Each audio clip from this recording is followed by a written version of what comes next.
चलिए आज आपको भारत के पूर्वी तट पर बसे एक ऐसे राज्य की यात्रा पर ले चलते हैं जो सिर्फ एक जगह नहीं है बल्कि संस्कृति, इतिहास और गजब के साहस की एक जिंदा कहानी है। तो सीधा एक सवाल से शुरू करते हैं, क्या ओडिशा सच में भारत का सबसे अंडररेटेड राज्य है? एक ऐसा छिपा हुआ खजाना जिस पर ज्यादातर लोगों की नजर ही नहीं पड़ती। और पता है, ये बात सिर्फ हम नहीं कह रहे, खुद ओडिशा का टूरिज्म स्लोगन है इंडियाज बेस्ट केप्ट सीक्रेट, यानी भारत का सबसे अनमोल रहस्य। तो फिर देर किस बात की, चलिए आज मिलकर इस रहस्य से पर्दा उठाते हैं। सबसे पहले बात करते हैं उड़ीसा के कल्चर की, उसकी धड़कन की, जो इसके शानदार रीति रिवाजों और कलाओं में आज भी जिंदा है। और इस कल्चर का दिल है पुरी का जगन्नाथ मंदिर।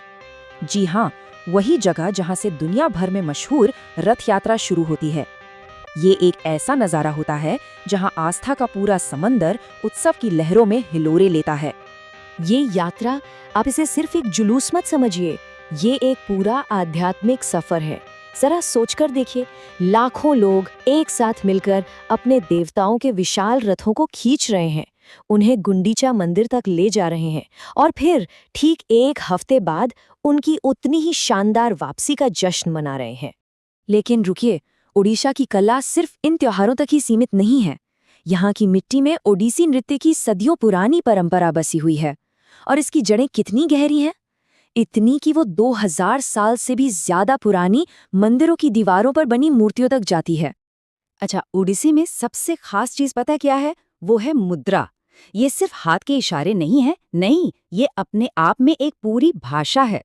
डांसर इन मुद्राओं के जरिए बिना एक शब्द भी बोले पूरी की पूरी पौराणिक कहानियां सुना देते हैं। तो अब डांस और संगीत से आगे बढ़ते हैं और कदम रखते हैं ओडिशा के आर्किटेक्चर की दुनिया में।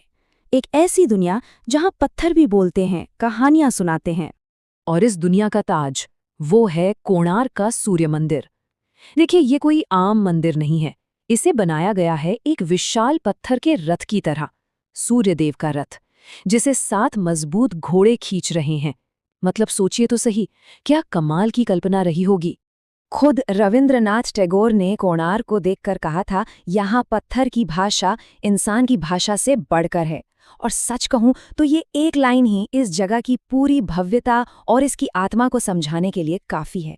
और ये देखिए, इस रथ का हर पहिया, ये सिर्फ एक डिजाइन नहीं है, ये एक परफेक्ट सनडायल है, एक धूप घड़ी जो सूरज की परछाई से बिल्कुल सटीक समय बता सकती है। उस जमाने की इंजीनियरिंग और एस्ट्रोनॉमी का इससे बड़ा सबूत और क्या होगा।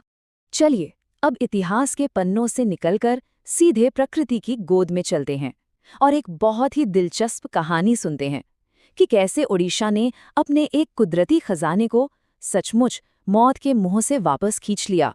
ये कहानी है चिल्का लेक की, एशिया की सबसे बड़ी खारे पानी की झील। हुआ ये कि 1990 के दशक में इसमें इतनी ज्यादा गाद जमा हो गई कि इसका समंदर से कनेक्शन लगभग टूट ही गया। और इसका नतीजा, पूरा का पूरा इकोसिस्टम धीरे धीरे दम तोड़ रहा था। हालत इतने खराब हो गए थे कि साल 2000 आते आते यहाँ रहने वाली जो रेयर इरावदी डॉल्फिन्स थीं, उनकी संख्या घटकर सिर्फ 31 रह गई थी। सोचिए, सिर्फ 31। हम एक इकोलॉजिकल तबाही के बिल्कुल मुहाने पर खड़े थे। लेकिन फिर एक बहुत बड़ा कदम उठाया गया।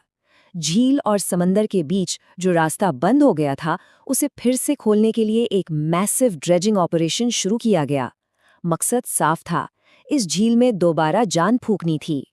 और इसका नतीजा कमाल का, 2021 तक डॉल्फिन्स की आबादी 5 गुना बढ़कर 156 हो गई। ये इंडिया की सबसे बड़ी कंजर्वेशन सक्सेस स्टोरीज में से एक है। और ये हमें बताती है कि अगर सही वक्त पर सही एक्शन लिया जाए तो कुछ भी मुमकिन है। और आखिर में बात करते हैं ओडिशा के लोगों की, उनके उस गजब के जज्बे की, जिसने इस राज्य को प्राकृतिक आपदाओं से लड़ने के मामले में पूरी दुनिया के लिए एक मिसाल बना दिया है। साल 1999 एक भयानक सुपर साइक्लोन आया था, जिसमें करीब 10,000 लोगों की जान चली गई। ये एक बहुत बड़ी त्रासदी थी, लेकिन कहते हैं ना, इसी राख से एक नई शुरुआत हुई। ओडिशा ने डिजास्टर मैनेजमेंट का एक ऐसा मॉडल तैयार किया जिसकी आज पूरी दुनिया तारीफ करती है। अब देखिए, ये कोई चमत्कार नहीं था, इसके पीछे थी कड़ी मेहनत और एक सॉलिड प्लान।